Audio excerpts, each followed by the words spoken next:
Your current keyboard's fine, right? You know, like the keys work and you can type, and when you hit your WSADs and you waggle your mouse about, you can hit the hitboxes in your Fortnites and the CODs. But does it spark joy? How does it thock? Is it lubed? Does it sound like crispy chocolate? I'm Dave, and these are the 5 things you need to know before you take your plunge and buy your first proper gaming keeb. Keeb? Yeah, that's the nerdly affectionate term for a slab of switches and keycaps that you've somehow grown weirdly attached to. Yep, the rise of the mechanical and enthusiast keyboards is more about the feels and the aesthetics than anything that might claim to make you a better gamer. But the keyboard is one of our primary PC gaming inputs, and making a change to the one that you use can have a surprisingly big impact on what it's like to use your machine. It's not going to suddenly boost your KD ratio, but it will make your setup far more pleasing to use. We're forever slapping at our slabs after all, whether that's in anger in-game, tapping out emails for work, or crafting that novel that you know you've got in you. And given that the keyboard and mouse are still the best way to play on PC, you'll always feel the benefit of that great gaming keyboard. But it doesn't have to cost a fortune either. Which brings me on to point 1. Good mechanical keyboards are cheaper than you think. Yeah, there was a time where this most definitely wasn't the case, but we're at a point now where there are some outstanding budget gaming keyboards that are still beautifully crafted with enthusiast level components and consideration and sound. Mwah.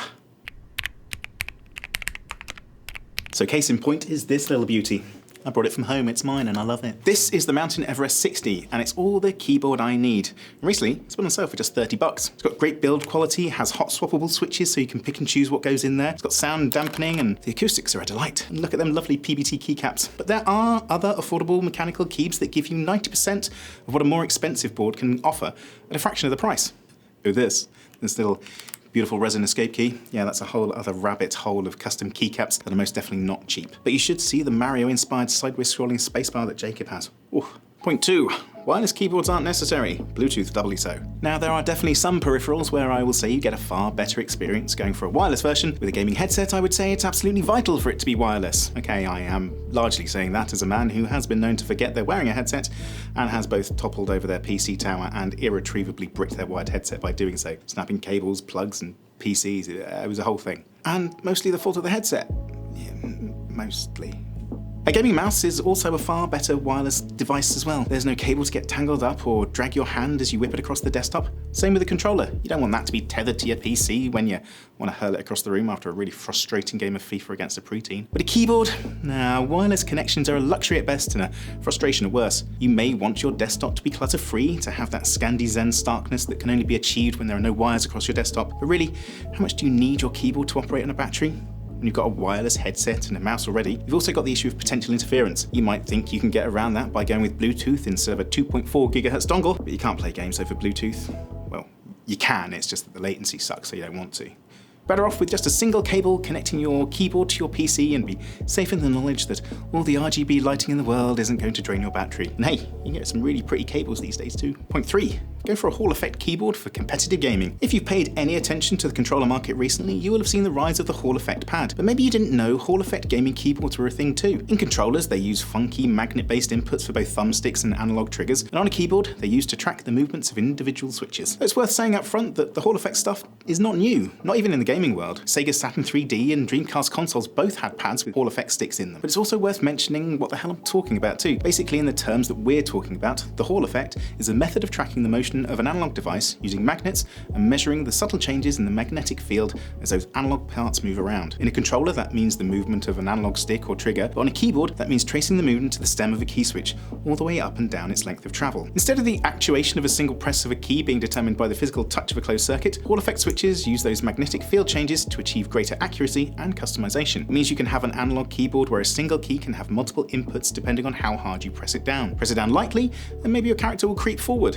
Further, and they will start to walk, all the way down, and they might break into a run. It also means that, unlike regular switches, that actuation point can be changed. If you wanted rapid activation switches previously, you'd have to buy specific switches. With Hall Effect ones, you can change that point to anywhere between 0.1 and 4 millimeters. It's also given rise to SOCD, or Simultaneous Opposite Cardinal Direction, or Snap Tap, or Rapid Tap, or Snappy Tappy. There's basically a bunch of different names for the same thing that has now been banned in CS2 as a cheat. Basically, it means you can do easy counter-strafing without actually having to put in the hard hours learning how to to do it manually, and the serious players are pissed. Still, outside of that vague controversy, analog or magnetic or Hall effect keyboards, essentially all the same thing, give you a host of customization options that you don't get on more traditional mechanical switches. You can have switches that will register a key press if you just happen to sneeze in their general direction, or force you to really hammer the key all the way down just to register, or a combination, because you can do all that customization on a per key basis. Hall effect switches also feel super nice to type on too.